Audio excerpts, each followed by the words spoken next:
Imagina ser el narco más poderoso de México. Tienes dinero, poder y un ejército a tu disposición.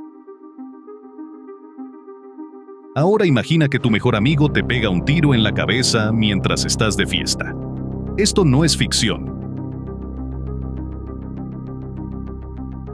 Es la historia real de 5 capos que lo tenían todo y lo perdieron por confiar en quien no debían.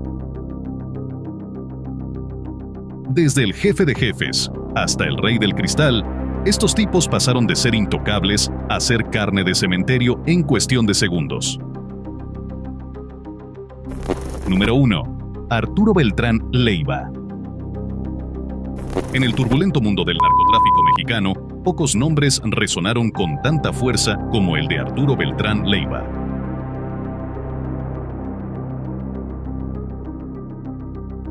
Este tipo no era un don nadie.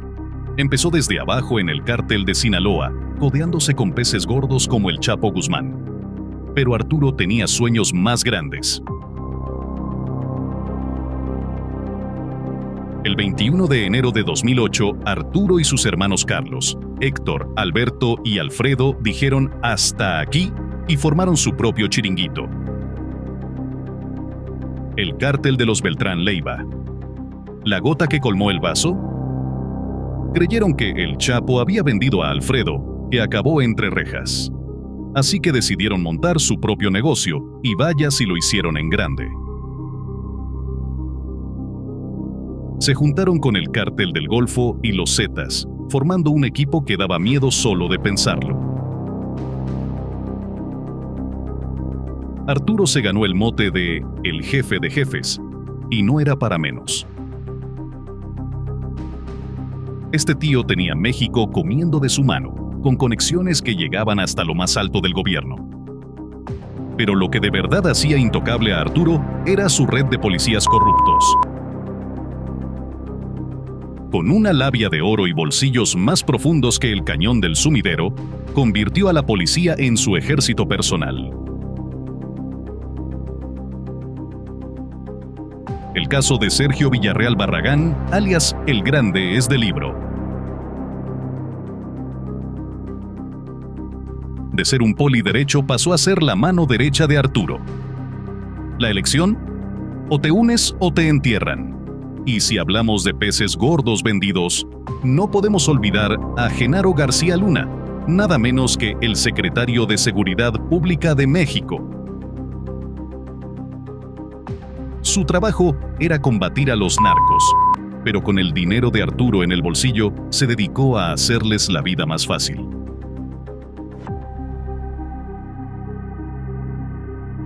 Un juego sucio que le costó al país cientos de millones. Pero ya sabes lo que dicen, cuanto más alto vuelas, más dura es la caída. Y vaya si Arturo voló alto. Pronto se encontró en la lista de los 20 más buscados de México, con una recompensa de $2.1 millones sobre su cabeza.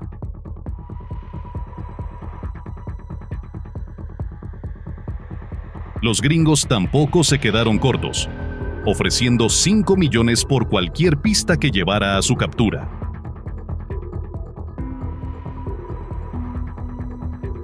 Con semejante premio, hasta los amigos se vuelven enemigos.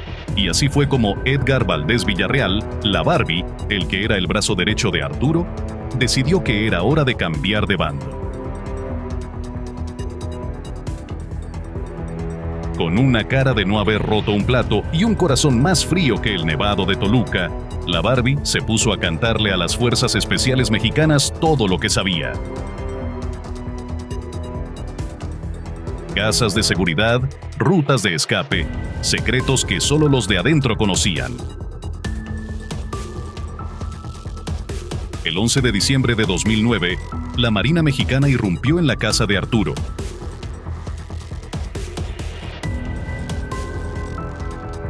Fue un tiroteo de película, con muertos por todos lados. Pero Arturo, como una anguila, logró escabullirse.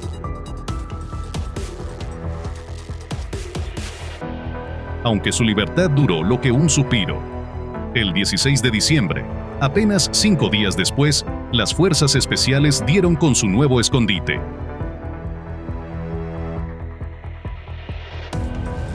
Esta vez no hubo escapatoria. Durante 90 minutos, Arturo se atrincheró como si no hubiera un mañana.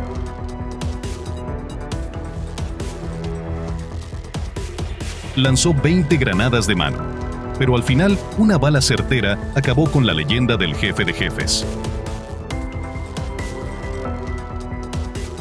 La caída de Arturo fue como un terremoto en el mundo del narco.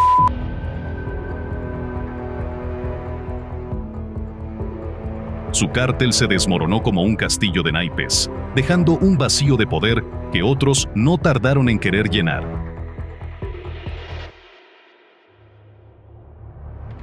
Pero más allá de las guerras por territorio y los millones perdidos, la historia de Arturo Beltrán Leiva nos deja una lección brutal. En el mundo del crimen, la lealtad vale menos que un peso falso. Número 2. Rafael Aguilar Guajardo.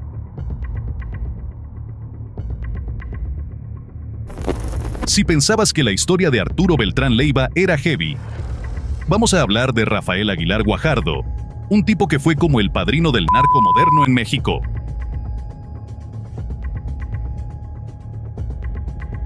Este Guajardo no era un cualquiera. Fue uno de los cerebros detrás del Cártel de Juárez, una organización que puso patas arriba el negocio del narcotráfico en la frontera entre México y Estados Unidos. Pero lo que de verdad hizo especial a Guajardo fue su ojo para el talento. El tío era como un cazatalentos del narco, formando a chavales que luego se convertirían en los capos más temidos de México.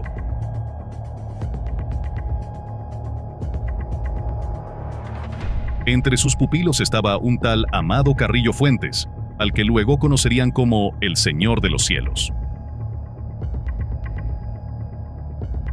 Guajardo vio algo en este chaval y decidió tomarlo bajo su ala.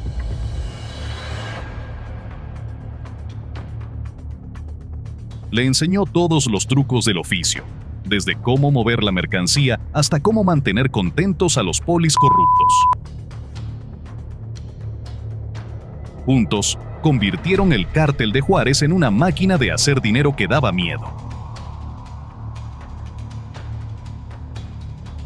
Carrillo Fuentes no tardó en destacar. El tío tenía ideas locas pero efectivas, como usar aviones privados para mover toneladas de coca. De ahí su mote, el Señor de los Cielos.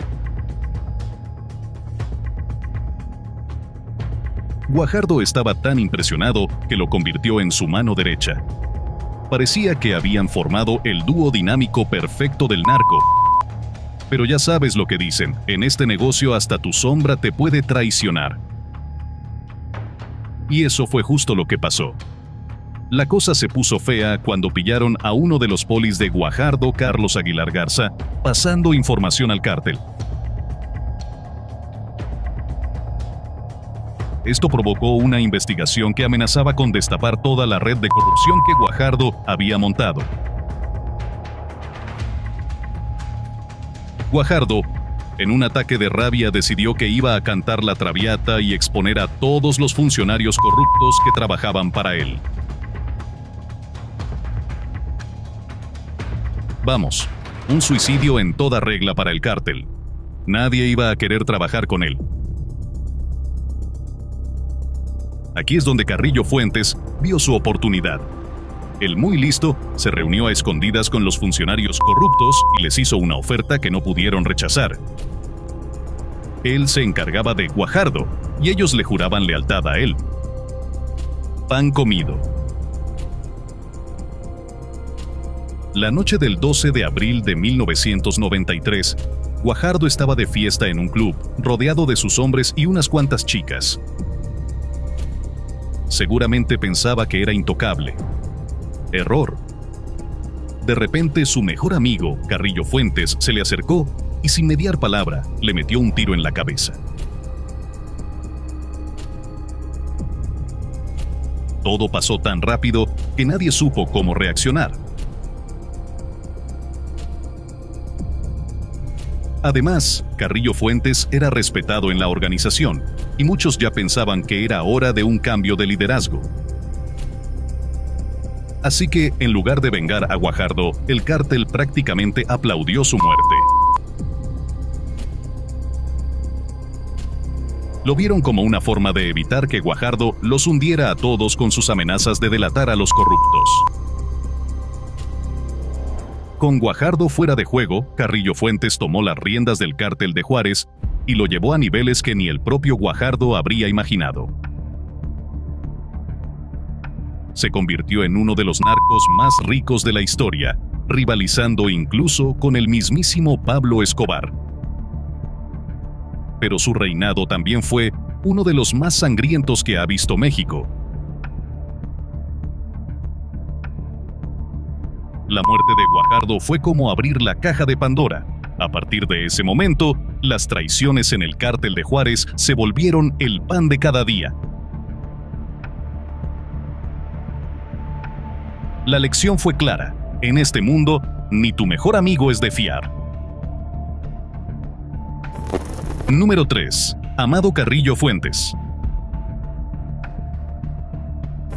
Después de la jugada maestra de Amado Carrillo Fuentes contra su mentor, el tipo se convirtió en la estrella del narco mexicano. Y no es para menos, el cabrón revolucionó el negocio de una manera que ni el más loco se hubiera imaginado. El tío tenía hasta una flota de aviones privados más grande que algunas aerolíneas comerciales. No es broma, estamos hablando de más de una docena de jets que usaba para mover cocaína como si fueran paquetes de Amazon.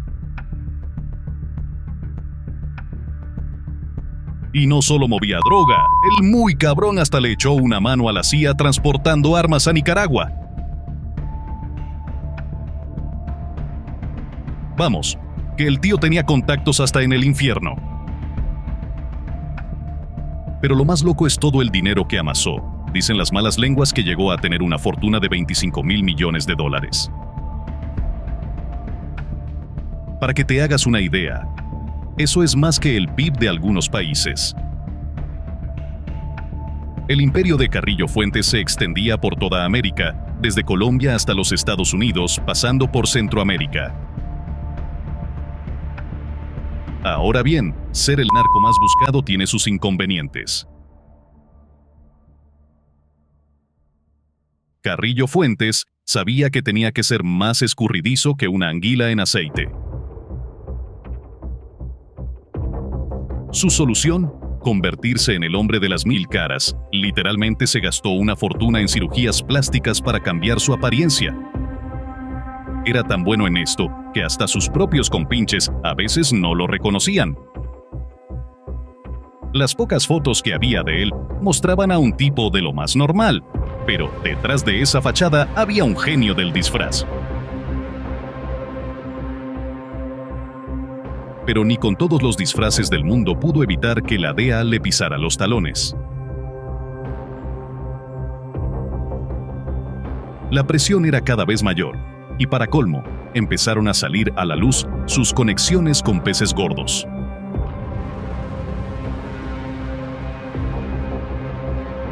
Hablamos de gente como Carlos Hank González, un empresario y político mexicano de los de peso pesado, y el general Jesús Gutiérrez Rebollo, que acabó entre rejas por ayudar a Carrillo Fuentes. Con el agua al cuello, Carrillo Fuentes decidió jugársela una última vez. El 7 de julio de 1997 se metió en un quirófano en la Ciudad de México para una cirugía plástica que iba a cambiar su cara por completo. Los doctores eran Jaime Godoy Singh y Ricardo Reyes, dos cirujanos de los caros.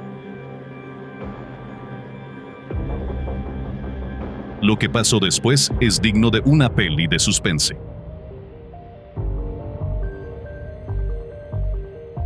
Carrillo Fuentes la palmó en plena operación. Las teorías conspirativas no tardaron en salir. Que si lo mataron a propósito, que si fue un accidente, que si en realidad fingió su muerte.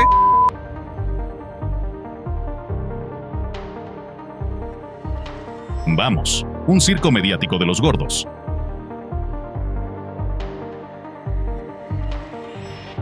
Pero si la muerte de Carrillo Fuentes fue rara, lo que pasó después fue de película de terror.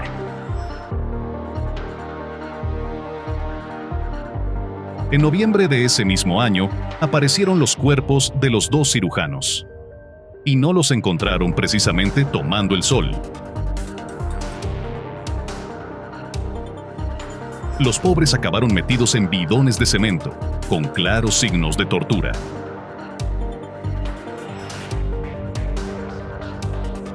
El mensaje estaba claro. Con el narco no se juega. La muerte de El Señor de los Cielos dejó un vacío de poder enorme. Su imperio, construido a base de traiciones y sangre, empezó a desmoronarse. Los que antes lamían el suelo por donde pisaba ahora se peleaban como perros por los restos del pastel.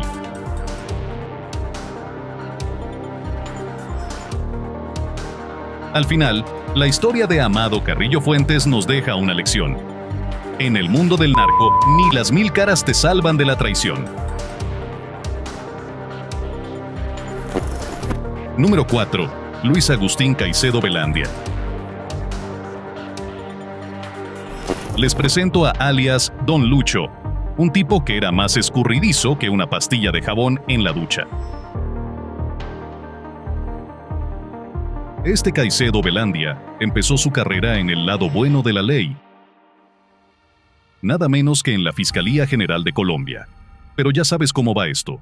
Un día estás persiguiendo a los malos, y al siguiente te das cuenta de que el negocio está en el otro bando.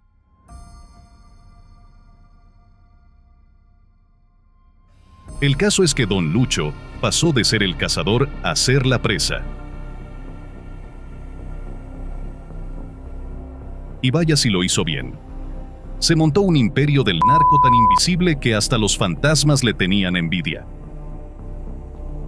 Lo llamaron el Cartel del Dorado, y no era para menos. Movía droga como si fuera aire, sin que nadie se enterara. Su especialidad era la logística. Vamos, que si necesitabas mover algo de Colombia a Europa o a Estados Unidos, Don Lucho era tu hombre. Pero lo que de verdad le hizo famoso fue su habilidad para blanquear dinero.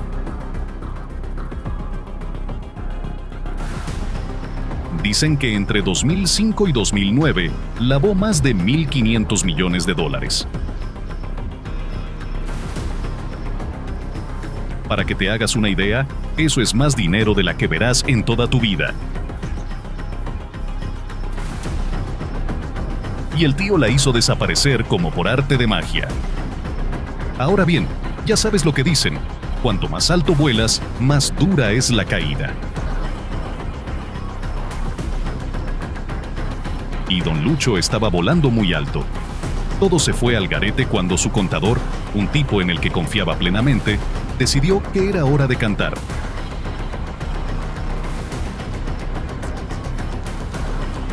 El muy cabrón se puso a negociar con los gringos a espaldas de Don Lucho y les dio su ubicación en bandeja de plata.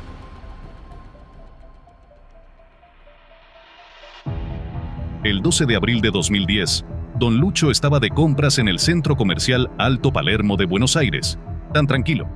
Iba vestido de punta en blanco, con un traje Armani y una identificación guatemalteca falsa.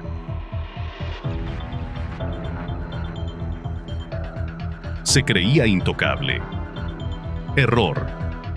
De repente se vio rodeado de policías y antes de que pudiera decir media palabra, ya estaba esposado y camino a una celda. Fue entonces cuando el mundo descubrió quién era realmente Don Lucho.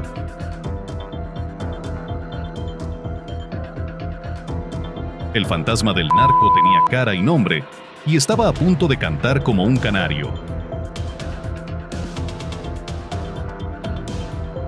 Después de resistirse un tiempo, Don Lucho decidió que era mejor hacer un trato con la justicia que pudrirse en una cárcel de por vida.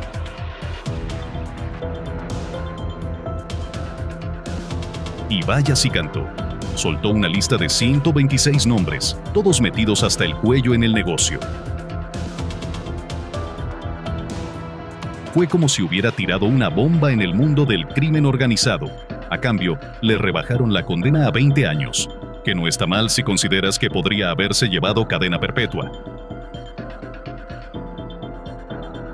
Pero la historia no acaba ahí. En 2019, Don Lucho volvió a Colombia. Imagínate, el tipo que había delatado a medio mundo del narco, paseándose por las calles de Bogotá. Era como poner un filete delante de una jauría de perros hambrientos. Durante 2 años, logró esquivar las balas, pero el 16 de julio de 2021, la suerte se le acabó. Iba caminando con su abogado por el centro de Bogotá, cuando 2 sicarios le cerraron el paso y abrieron fuego. Don Lucho y su abogado no tuvieron ni tiempo de pestañear.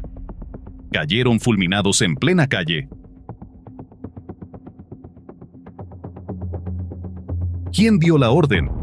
Bueno, eso es el $1,000,000 question.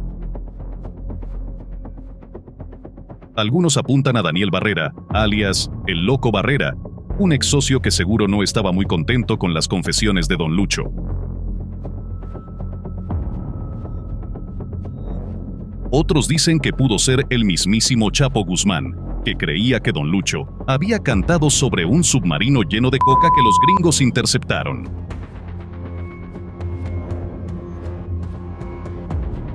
Número 5. Ignacio Coronel Villarreal. Conocido como alias el Nacho Coronel. Este tío no era un narcotraficante cualquiera, era el puto amo de las metanfetaminas, el rey del cristal en persona.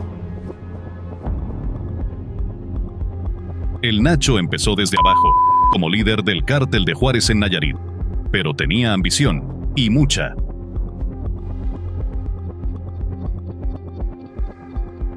Se juntó con Juan José Esparragosa Moreno, el Azul, e Ismael El Mayo Zambada para fundar el Cártel de Sinaloa.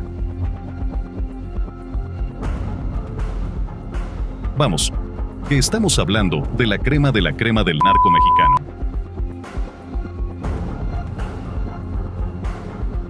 Pero lo que de verdad hizo famoso a El Nacho fue su dominio del mercado de las metanfetaminas.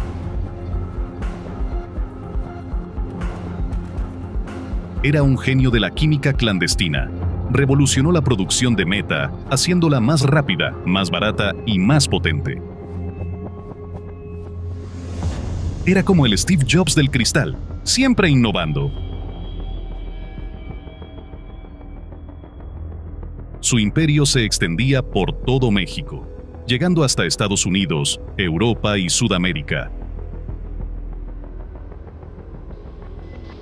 El Nacho movía toneladas de coca de Colombia a México, y de ahí a Texas y Arizona. Y no hablamos de paquetitos, sino de cargamentos enormes. Pero ya sabes cómo va esto. Cuanto más alto vuelas, más gente quiere tumbarte. El Nacho tenía enemigos por todos lados. Dentro del cártel de Sinaloa, las puñaladas traperas estaban a la orden del día. Y fuera, la cosa no pintaba mejor. Los Beltrán Leiva, que antes eran sus colegas, ahora querían su cabeza. Y como si no fuera suficiente con los narcos, el Nacho tenía a los gobiernos de México y Estados Unidos pisándole los talones. En 2005, los gringos lo pusieron en su lista negra con la ley Kingpin. Vamos, que el tío era más buscado que un billete de 500 euros.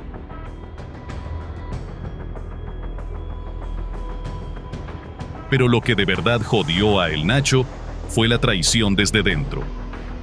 Alguien de su círculo cercano, alguien en quien confiaba, empezó a soltar la lengua con las autoridades.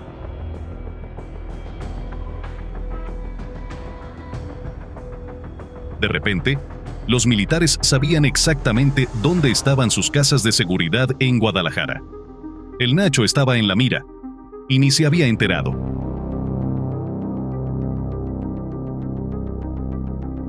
El 29 de julio de 2010, todo se fue a la mierda. El ejército mexicano rodeó su escondite en Zapopan, Jalisco. El Nacho no se rindió sin pelear. Eso hay que reconocérselo.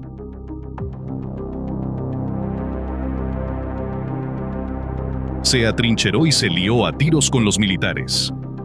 Mató a un soldado e hirió a otro antes de que una bala le diera en la cabeza. La muerte del Nacho fue como una bomba en el mundo del narco.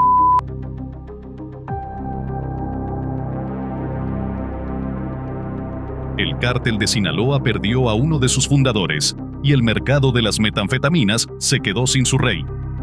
Fue como si de repente hubieran quitado una pieza clave de un dominó. Todo empezó a tambalearse.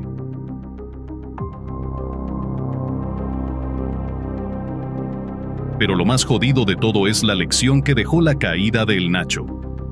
En el narco no importa lo poderoso que seas, lo rico que te hagas o lo listo que te creas. Al final, siempre hay alguien dispuesto a venderte por el precio adecuado.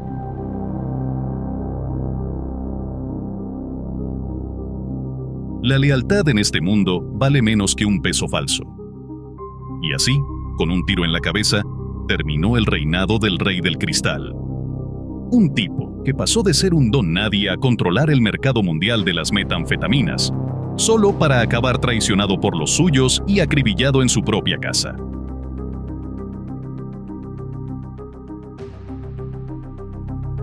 No importa si eres el jefe de jefes o el Rey del Cristal, al final todos caen por lo mismo: la traición.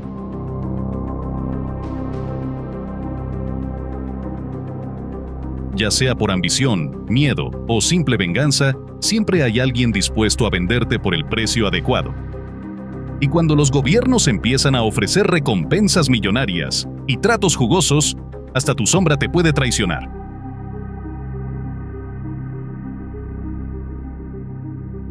Pero ojo, que esto no es un juego de Risk. Estamos hablando de vidas reales. Por cada capo que cae, hay familias destrozadas y comunidades enteras que se van al carajo.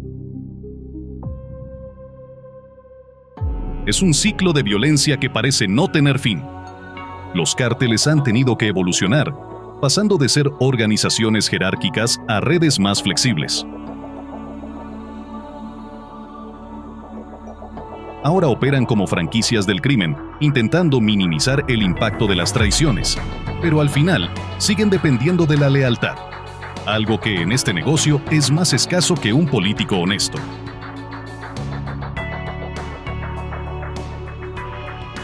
Al final, la lección es clara. En el narco, el poder es tan efímero como un copo de nieve en el desierto.